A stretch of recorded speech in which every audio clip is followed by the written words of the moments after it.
Video is a little more calculus based or data analysis based, depending upon how you look at things. You can see here that while the y distance is very, very smooth, the y velocity is a little less smooth, and there are some errors in here. It's because every time you do a derivation, the errors are magnified.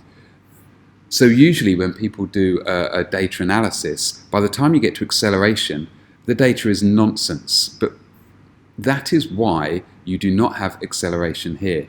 So if you wanted acceleration, it's possible, you just need to insert the column.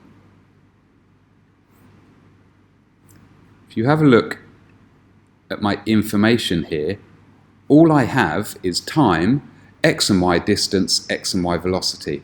So what I now want in here is the y acceleration. So I will need to insert, no I won't, I will need data and I will need to calculate that column. So data, new calculated column. My name will be y acceleration.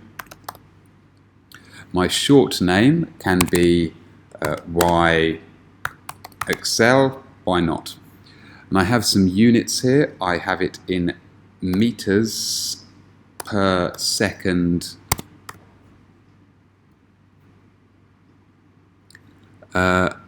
superscript 2, meters per second squared, because that's what it is in.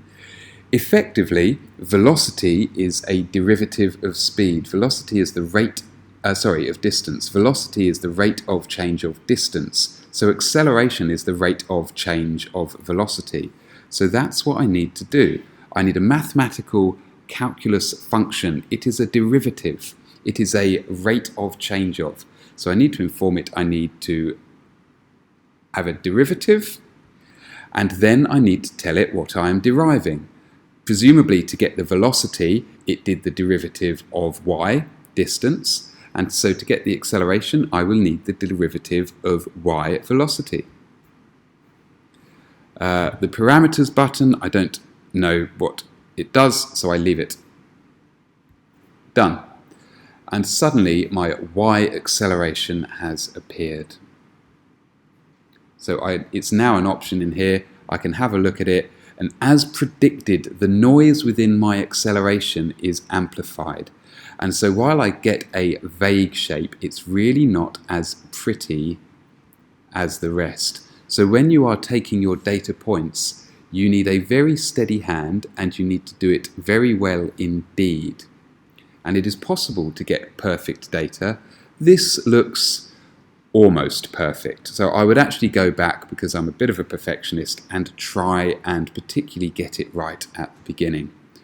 The final challenge, of course, is the fact that our time is all wrong. Back in our video here, we actually have the real time on here.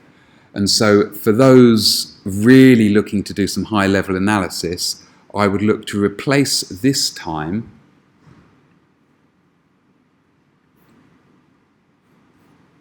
with this time. Possibly going about it, you could pick a scale factor, and then maybe with your scale factor you could have data, you could have a new calculated column, and you could use one of these mathematical functions and talk about your original time variable here, and in that way maybe you could edit the time to actually the real life time. Good luck with that. I'm looking forward to seeing your results.